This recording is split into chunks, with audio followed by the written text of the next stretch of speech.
అశ్వ సంవత్సరంలో కైలాస యాత్ర Shri Gayatri tours and travels 8977349696. Amaravati ఉద్యమం సమయంలో కావచ్చు, జనసేన పార్టీలో చేరిన తర్వాత మీరు డిబేట్లలో వాటిల్లో పాల్గొనడము, ఇష్యూస్ జరిగినప్పుడు ఇష్యూ బేస్ మీద మాట్లాడడంతో ఫుల్ ఫేమ్ వచ్చింది తెలుగు రాష్ట్రాల్లో కూడా. వాటికన్నా రెట్టింపుగా ఇప్పుడు అంబటి రాంబాబు గారి విషయంలో ఇది తప్పు అని మీరు మాట్లాడిన తర్వాత పార్టీ మీపై కొన్ని చర్యలు తీసుకుంటుంది అని తెలిసిన తర్వాత ఇంకా ఎక్కువ ఫేమ్ అయిపోయారు. ఇది చాలా అంటారా మీ జీవితానికి? సార్, ధర్మం కోసం నిలబడితే ఈరోజు నా కుటుంబంలో ఇబ్బంది పడుతున్నా, పార్టీలో ఇబ్బంది పడుతున్నా, నా పదవిని కోల్పోయినా, ఎవరో దారిని పోయేవాడు నాకు తెలియని కూడా తెలియదు, అతను ఎవరో తెలియదు, నేను ఎప్పుడు పలకరించనే లేదు, ఎప్పుడో ఫంక్షన్స్లో మీటింగ్లో మాట్లాడటమే తప్ప అతని వల్ల నేను సాయం పొందిన దాన్ని కూడా కాదు, అతనంటే నాకు ఎప్పుడు అభిమానం కూడా ఉండదు. కానీ ఈరోజు ఇది తప్పు అన్నందుకు, ధర్మంగా నిలబడినందుకు పార్టీలో పోయింది, పదవిలో పోయింది, కుటుంబంలో ఏమనుకుంటారు సార్? నీ వల్ల చూడు ఎంత డ్యామేజ్ అవుతుందో, చూడు వాడు సోషల్ మీడియా ట్రోలింగ్ చేసి మమ్మల్ని కూడా రోడ్డును పెట్టారు అంటారు. అప్పుడు నాకేమనిపించిందంటే, తప్పు అనకూడదు, తప్పుకోవాలి, ఎవరు ఎట్టపోతే మనకెందుకు అని ఒక దమ్ముగా మాట్లాడేవాళ్ళు, నిజాయితీగా ఉండే వాళ్ళకు కూడా అది చూడు రజనక్క ఆ రోజు చక్కగా మాట్లాడేదా, ఆ రోజు తప్పు అనేది చూడు బయటకు పంపించేశారు, ఆ రోజు తప్పు అనేది చూడు కుటుంబానికి దూరమైంది, పార్టీకి దూరమైంది. ఈరోజు పెద్ద సోషల్ మీడియా, నన్ను పెంచి పోషించిన సోషల్ మీడియాలు బయటికి ఇసిరేసినాయి. మేము చెయ్యం, రజనీ గారితో డిబేట్స్ మేము చెయ్యం, రజనీ గారు ప్రభుత్వ వ్యతిరేకంగా మాట్లాడుతున్నారు. అరే తప్పు అంటున్నా, మీకు నచ్చదా? ఆ రోజు నేను తప్పు అంటున్నాననే కదా మీకు ఇష్టపడి పార్టీలోకి తెచ్చుకున్నారు. ఈరోజు తప్పు అంటే ఇంత పెద్ద శిక్ష పడుతుందని నేను అనుకోలేదు సార్. నేను చెప్తున్నాను సార్, ప్రతిరోజు ఏడుస్తూనే పడుకున్నా. నేను ఇప్పటికీ తప్పన్నానా ఒప్పన్నానా, అసలు అతని ఇంటికి వెళ్ళిపోలే, అతన్ని చూడలే, అతన్ని పలకరించలే. ఈ రోజుకి అంబటి రాంబాబు చెయ్యని తప్పుకి శిక్ష పడుతుంటే నాకు అర్థం కావట్లేదు సార్. నేను నా కుటుంబం మీద, నా బిడ్డ మీద సార్, ఒక్కటే బిడ్డ, ₹1 కూడా నేను పార్టీ నుంచి తీసుకోలేదు సార్. నేను వైసీపీలో కూడా వెళ్ళలేదు సార్. అరే వైసీపీలో నేను సంవత్సరం క్రితం పార్టీలో చేరి సంవత్సరం క్రితం నుంచి ఉన్నా, నాకు వెళ్ళడం ఇష్టం లేక నేను పోలా, నా అన్న కదా అని వచ్చాను. ఈరోజు నేను తప్పు అన్నందుకు నాకు కోవర్టు ముద్ర వేసేసి నువ్వు వైసీపీ, అరే నేను అప్పుడే వైసీపీ కదా, నీకోసం ఊరు వైసీపీ మొత్తం వచ్చి వాకిట్లో నుంచుంది కదా, నువ్వు మా కులపోడనేగా. సో ఇటువంటిది ఒక ఆడబిడ్డ మీద ఇంత పెద్ద ముద్ర వేసి అలా వదిలేయడం ఎలా ఉంటుందంటే, ఒక కుక్కని చంపాలంటే చంపకూడదు కదా, పిచ్చి కుక్కని ముద్ర వేస్తే చంపేయచ్చు అని వైసీపీ కోవట్టని ఒక ముద్ర వేసి ఈరోజు సోషల్ మీడియాలో నా గురించి జరుగుతున్న ట్రోలింగ్ చూస్తుంటే సార్, ప్రతిరోజు నేను ఏడుస్తున్నాను సార్. నాకు అసలే అనారోగ్యం బాగోదు. ఒక్క నెల రోజుల క్రితమే కదా సార్ గుండెపోటు వచ్చి హాస్పిటల్లో అడ్మిట్ అయ్యా. నాకు కళ్ళ ముందు తప్పు జరిగింది సార్. గుంటూరులో ఫ్లెక్సీ కడితే కొట్టుకుంటారు అని చెప్పా. మా తెలుసులే, మేమేంటో మా తెలుసులే అన్నారు. తెల్లారే నిప్పు పెట్టి తగలబెట్టుకున్నారు. అదే ఆ రోజు ఫ్లెక్సీ తీసేసి ఉంటే ఇంత గొడవ జరగదు కదా, జగన్ గారు రారు కదా, నా మీద ముద్ర పడదు కదా, పోనీ కట్టారు. ఒక్కడన్నా సామాజిక బాధ్యత గలవాడు ఉంటే వాడు ప్రశ్నించవచ్చు కదా. ఆడపిల్ల ప్రశ్నించేది ఏంటి? ఏంది ఆ ఫ్లెక్సీలు కట్టడం? ఎవరు పర్మిషన్ ఇచ్చారు? సిబిఐ కేసు జరుగుతున్న ఫ్లెక్సీలు కడతారు, నువ్వు ఒక్కళ్ళని అడిగారా? ఎవరు అడగల. సరే ఎవరు అడగనప్పుడు నువ్వేలా అడుగుతావు అంటే, నేను సైతం తప్పుని ప్రశ్నించడానికి ఒకటితో నీకెందుకు వంతు, నువ్వెళ్ళు, నీ తర్వాత వస్తారంటే నేను వెళ్ళానా? నా తర్వాత సుజనా చౌదరి గారు ట్విట్టర్లో పోస్ట్ పెట్టారు, ప్రతిపక్ష నాయకుడు ఇంటి మీద దాడులు చేయడం, నిప్పులు పెట్టడం కరెక్ట్ కాదు.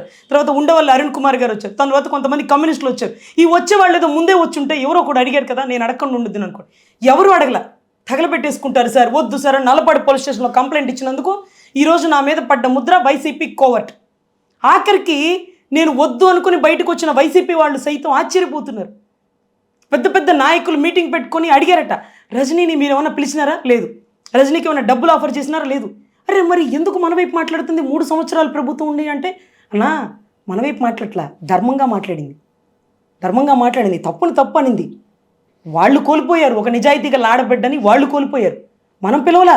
అరే పిలవకుండా 3 ఏళ్ళు ప్రభుత్వం ఉండి ఎవరన్నా బయటకు వస్తారా? ఎవరన్నా వచ్చేవాడు ఉంటే ఒక 6 నెలల ముందు ఈ పార్టీనా ఆ పార్టీనా ఏది గెలిచిద్దో గ్రాఫ్ చూసుకొని వస్తారు. కానీ ఆడబిడ్డని అట్ట చేసినారేందయ్యా, నా కులం అని మన రమ్మన్నా రాదని ఆ కులం అని పోయింది కదా పాపం. మా నాయకుడు అని వైసీపీ ఊరు మొత్తాన్ని తీసుకొని పోయి అధికార ప్రతినిధి తీసుకుంది కదా. ఇప్పుడు వాళ్ళు ఏమనుకుంటారు సార్? ఎంత చులకనగా చూస్తారు మా దగ్గర. ఎగురుకుంటా పోయా కదమ్మా, నీ కులపడ నడి రోడ్డు మీద వదిలేసినాడు అంటారా? నేను వైసీపీ కోవట్టయితే వాళ్ళకి తెలీదా? వాళ్ళు ప్రభుత్వంలో ఉన్నాక 4 ఏళ్లకి నాకు పదవి ఇస్తానంటే వద్దన్నా, నాకు రాజకీయాలు ఇంట్రెస్ట్ లేదన్నా. నా అన్న కదా ఉంది, నా కుటుంబం కదా అని నేను వచ్చా. ఈరోజు నాకు వైసీపీ ముద్ర వేస్తుంటే వాళ్ళు ఆశ్చర్యపోతున్నారు. పోతే పోనీలేని ఈరోజు వైసీపీ సోషల్ మీడియా మొత్తం మీరు కరెక్ట్ రజనీ గారు, మీరు అక్కడ కరెక్ట్ కాదు, ఇక్కడే కరెక్ట్ రజనీ గారు అంటూ రాసిస్తున్నారు. అరే నేను ఎక్కడా కరెక్ట్ కాదురా, నా ఆరోగ్యమే అంతంత మాత్రం, నేను ఉన్నంత వరకు ప్రశ్నిస్తా. పోయిన తర్వాత నాలాగా ఎవడో ఒకటి ప్రశ్నించండి. అంతవరకు. మీరు ఆరోగ్యంగా నిండు నూరేళ్ళు బాగుండాలని కోరుకుంటే పోయిన తర్వాత అనద్దండి. భవిష్యత్తు కార్యాచరణ ఏంటి? ఇప్పుడు జనసేనకు మీకు సంబంధం లేదు, భవిష్యత్తు కార్యాచరణ ఏంటి? సార్ ఉన్నంత వరకు న్యాయవాదిగా తప్పని ప్రశ్నిస్తాను సార్. మీరు ఎలాగా ఇండివిజువల్గా వచ్చి మీకు అడిగిన వారిని అడగాలనుకున్న అడుగుతున్నారో అదేవిధంగా నా కళ్ళ ముందు తరిగిన ప్రతి తప్పుని ప్రశ్నిస్తాను సార్. దయచేసి ఈ సోషల్ మీడియా వారికి చెప్తున్నాను సార్, నేను ఎప్పుడు తప్పు చేయను, ఎక్కడ రూపాయి తీసుకోను, ధర్మంగా నిలబడతాను. ఉన్నంత వరకు ఆయుష్ ఉన్నంత వరకు అరే భలే ఆడబిడ్డరా, భలే పోరాడిందిరా అనే గుర్తుంటానే కానీ 1000 రూపాయలకో 2000కో 1,00,000 రూపాయలకో ఏ రోజు నేను తప్పు చేయను సార్. నేను ఎప్పుడు యూనిఫామ్తో తప్ప ఎప్పుడన్నా అందంగా చీరలో నన్ను చూసినారు సార్, నెత్తికి నూనె పెట్టుకొని ఒక పిచ్చిదానిలాగానే కదా సార్ నేను ఉంటాను. అరే ఎలా రాయాలనిపిస్తుంది సార్ ఒక ఆడబిడ్డ గురించి? అసలు మధ్యతరగతి కుటుంబాలు రబ్బర్ చెప్పులు వేసుకున్న రాజకీయంలోకి తెస్తా అని అనకండి సార్. మధ్యతరగతి బతుకులు ఎప్పుడు మధ్యతరగతివే. మాకు బ్యాక్గ్రౌండ్ ఉండదు, తట్టుకునే శక్తి మాకు ఉండదు. మా కుటుంబాలు చూడండి, ఈరోజు నా భర్త నువ్వు మాట్లాడడానికే వీల్లేదు అనేసినాడు. చూడండి మరి నా స్వేచ్ఛ మొత్తం పోయింది కదా. నేను కష్టపడి చదువుకుంది ఏంటి? తప్పు అని ప్రశ్నించాలనే కదా. ఈరోజు చూడండి వాకిట్లో పడేసినారు. ఇంకెప్పుడు మధ్యతరగతి ఆడబిడ్డల్ని దయచేసి రాజకీయంలో తీసుకొచ్చే ఏ నాయకుడైనా చేయి పట్టుకొని కష్టకాలంలో కూడా నిలబడతానన్నప్పుడే రావాలి. లేకపోతే ఇలా ఆడబిడ్డ నడి రోడ్లో వదిలేస్తే నా మరుదుల ముందో మా అత్త ముందో మా ఊరు ముందో చూడు వెళ్ళావు ఏం చేసినాడు అంటే నేను ఎక్కడ తలపెట్టుకోవాలి? లేదులే నా అన్నలా అండు, నా అన్నలా అని ఈ రోజుకి నా పుట్టింటి మీద మాట రానికుండా, ఈ రోజుకి నా అత్తింట్లో విలువ తగ్గకుండా నేను చెప్పుకుంటూనే వస్తున్నా, నా అన్నలా చేయడు, నా అన్నలా అంటూ. నేనేదో కోపంలో మాట్లాడినాను అనుకుంటాను, నా అగ్రెసివ్నెస్ ఆయనకి తెలుసు, నా ఆరోగ్యం ఆయనకి తెలుసు, అన్నలా అనుకోడని ఇంకా కూడా నా పుట్టింటి గురించి చెప్పుకుంటున్నది నా పుట్టిల్లు. మీరు ఇన్ని ప్రశ్నల్లో ఎప్పుడైనా అన్న అని అంటాను కానీ అంతకు మించి దాటి అనను సార్. కులం పిచ్చి నాకు అంబటి రాంబాబు గారి మీద లేదు, కానీ అది విధానాల పరంగా సిద్ధాంతపరంగా తప్పు, చట్ట విరుద్ధం. కానీ పార్టీలోకి వచ్చింది మాత్రం కేవలం నక్కులపోడు. ఒక్కడన్నా సీఎం సీట్లో కూర్చోవాలి, ఒక్కడన్నా సీఎం సీట్లో కూర్చోడానికి వెనకాల ఏదో ఒక మూలలో నా పాత్ర ఉండాలి. మీ అన్న చంద్రబాబు నాయుడు గారే మరో 15 ఏళ్ళు సీఎం అని చెప్పారు కదా, ఇంకేంది? అది ఆయన నిర్ణయం సార్, అది ఆయన నిర్ణయం. అక్కడ ఉండే కార్యకర్తలు, అక్కడ ఉండేటటువంటి ఎంపీటీసీలో లేకపోతే అక్కడ ఉండే ఎమ్మెల్యేలో ఎంపీలో వాళ్ళ నిర్ణయం సార్.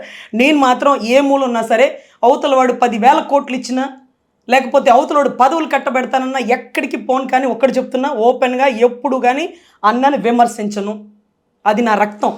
నేను అలా ఉంటాను, అసలు ఏ పార్టీలోకి వెళ్ళే ఉద్దేశం లేదు సార్. సార్ ఎవరికైనా రిస్ట్రిక్షన్స్ ఉంటాయి, ఎవరికి నన్ను భరించే శక్తి ఉండదు, ఎవరికి నన్ను భరించే శక్తి. వైసీపీ మీకు ఫ్యాన్ అయిపోయింది, వైసీపీ పిలిస్తే సార్ వైసీపీ ఇప్పటికీ నా సోషల్ మీడియాలో అవతల టీడీపీ జనసేన బూతులు తిడుతుంటే వాళ్ళ కింద కామెంట్స్ పెడుతున్నారు, వీళ్ళే రిప్లైలు ఇస్తున్నారు. సార్ అభిమానం ఉంటుంది. ఆ రోజు జనసేన పిలిస్తే వెళ్తారా? ఎవరికి వాళ్ళు అప్పుడే పిలిచినారు సార్. ప్రభుత్వంలో ఉంటే పిలిస్తేనే 2 చోట్ల ఓడిపోయినోడి కోసం నా అన్న కోసం వెళ్ళిపోయా. ఇప్పుడు పిలుస్తారా? పుట్టింటికి రా చెల్లి, అది జరిగిపోయింది, పుట్టింటికి రా చెల్లి అంటే అన్న మన తిరిగి వెళ్తారా? వెళ్లే ముందు కండిషన్ పెడతారా? నా సిద్ధాంతాలు ఇవి, నేను ఇలాగే మాట్లాడతాను, పార్టీ లైన్ అతిక్రమిస్తే నేను ఆ లైన్ దాటాల్సి వస్తుందని కండిషన్ పెట్టిపోతారా? సార్ ఆయన నాకు తెలిసి ఇప్పుడు ఇంత చూసినాడు కాబట్టి ఈ అగ్రెసివ్నెస్ ఇంతే ఉంటుంది. ఈ అమ్మాయి వస్తే కూటమికి ఇబ్బందే కలుగుతుంది, ఎక్కడున్నా ఏ మూల ఉన్నా సరే నా అభిమాని అని అక్కడే ఉంచుతాడు సార్. ఒకవేళ పార్టీలోకి రమ్మని తిరిగి స్వాగతించినా సరే సిద్ధాంతిక విరుద్ధంగా తప్పు అని ప్రశ్నిస్తాను, కానీ కూటమి కోసం కూటమి ధర్మం కోసం నేను పనిచేయలేను సార్. నేను ప్రజల్ని కాపాడతా, కూటమిని కాపాడలేను. ప్రజలకి తప్పు జరిగితే తప్పు చేసిన వాడు టీడీపీ వాడైనా జనసేన అయినా కాళ్ళు పట్టుకొని ఈడ్చుకొచ్చి కటకటాలు వెనకాలేస్తా. ఇది ఒకప్పుడు నాన్న సిద్ధాంతం. ఇప్పుడు ఆ సిద్ధాంతాలను నేను పాటిస్తా. ఆయనలాగా ఉంటాను, నేను నాలాగే ఉంటాను. ఆయన్ని కాపాడడంలో ఎప్పుడు మా పాత్ర ఉంటుంది సార్. ఓకే, మీరేం చెప్పదలుచుకున్నారు ఫైనల్గా మేడం? ఫైనల్గా ఏదైతే సోషల్ మీడియా దాడులు అనేది చాలా తప్పు సార్. నేనని కాదు, ఏ ఆడబిడ్డ మీద కూడా చేయకూడదు. ఆడబిడ్డ వ్యక్తిగత విషయాల్లోకి పోకూడదు. వాళ్ళకి కుటుంబాలు ఉంటాయి, వాళ్ళకి ఇబ్బందులు ఉంటాయి. సో దయచేసి నేను ఏదైనా విధానాల మీద ప్రశ్నిస్తే మీరు నాకు విధానాల మీద సమాధానం చెప్పండి. అన్న చెప్పిన సిద్ధాంతంలో ఫస్ట్ సిద్ధాంతం వ్యక్తిగత విమర్శలు చేయకండి. ఆడబిడ్డల మీద ఈ సోషల్ మీడియా దాడులను పూర్తిగా వ్యతిరేకిస్తున్నాం. గతంలో పాపం మా పార్టీలో రాయపాటి అన్న గారు కూడా ఎన్నో ఇబ్బందులు ఎదుర్కొన్నారు. ఆవిడ హోమ్ మినిస్టర్ గారు కూడా ఎన్నో ఇబ్బందులు ఎదుర్కొన్నారు. మీరు గమనిస్తే హోమ్ మినిస్టర్ గారు అసెంబ్లీలో ఒకరోజు కళ్ళమ్మని నీళ్లు పెట్టింది, అది ఆవిడ ఒరిజినల్. నాకు అప్పుడు ఆవిడ భలే నచ్చింది. మంగళపూడి అనిత గారు అసెంబ్లీలో చూడు అధ్యక్ష, నా కుటుంబ విషయాలు జోలికి వస్తున్నారు, నేను వాళ్ళ కాలి గోటికి పనికిరానంట, లేకపోతే నా భర్తతో విభేదుండి నేను ఇలా అంటే నా గురించి ఇలా అంటున్నారని ఏడిస్తే ఆ రోజు చూసిన అనిత గారు ఈ రోజుకి నా కళ్ళలో కనపడతారు. ఇప్పుడు గట్టిగా ఆవిడ ఎంతైనా మాట్లాడినివ్వండి, కానీ ఆవిడ పాపం అప్పుడు అమాయకంగా రాజకీయంలోకి వచ్చినటువంటి మనిషి నేచర్. తర్వాత ఈ రాజకీయాలను బట్టి మనుషులు చాలా స్ట్రాంగ్ అయిపోతారు. అంత స్ట్రాంగ్ అవ్వాలంటే మాకు వెనకాల బ్యాక్గ్రౌండ్ ఉండాలి.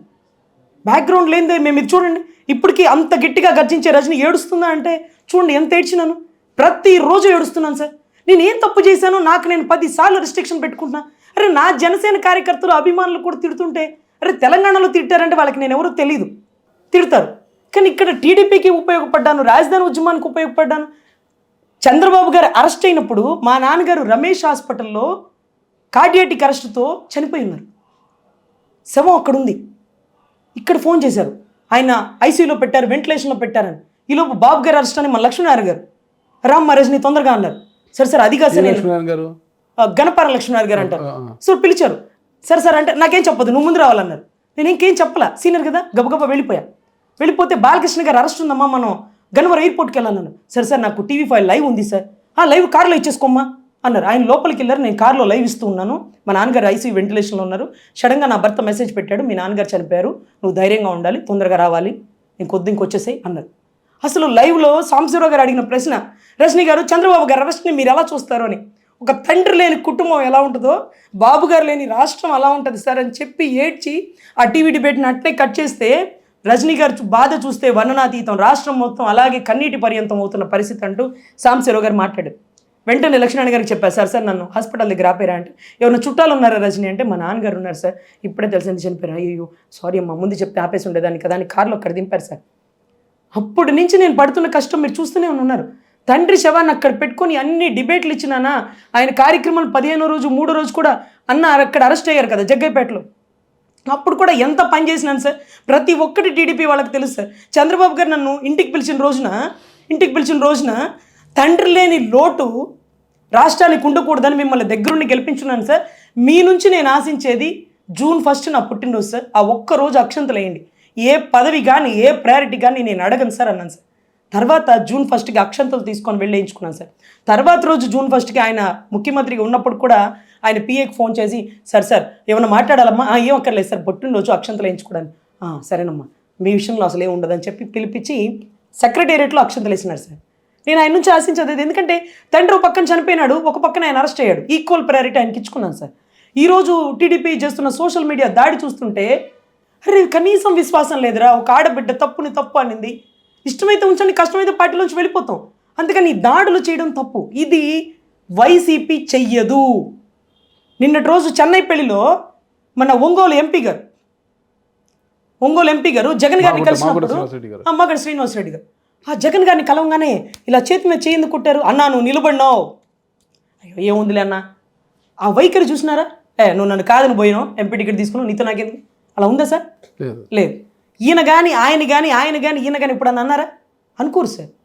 అంటే నా ఉద్దేశం ఏంటంటే పార్టీలోంచి వెళ్ళిపోయిన వాళ్ళని పోనివ్వండి, వాళ్ళకి ఎవరు నచ్చకపోతారు, అంతేగాని మనంతట మనం వాళ్ళని తిట్టకూడదు. నేను పార్టీలోకి వచ్చిన కొత్తలో విక్రాంత్ అతను ఎవరు మరి కేతన్ రెడ్డి, వినోద్ రెడ్డి, నెల్లూరు, అతను వెళ్ళిపోయాడు చూడండి. అప్పుడు నేను ఏం చేసినానంటే టీవీ డిబేట్ లైవ్లో ప్రశ్న అడుగుతున్నా, రాయపట్టారు నా కీర్తన వీళ్ళందరూ కూడా అతను కోవట్టు అందుకే వెళ్ళిపోయాడు, అతను కోవట్టు ఇందుకే, వీళ్ళందరూ మాట్లాడుతున్నారు. సరే సుమన్ టీవీ లైవ్లో అడిగినారు, రజనీ గారు మీరైతే ఎలా ఖండిస్తారు? నేను ఎందుకు ఖండిస్తాను సార్?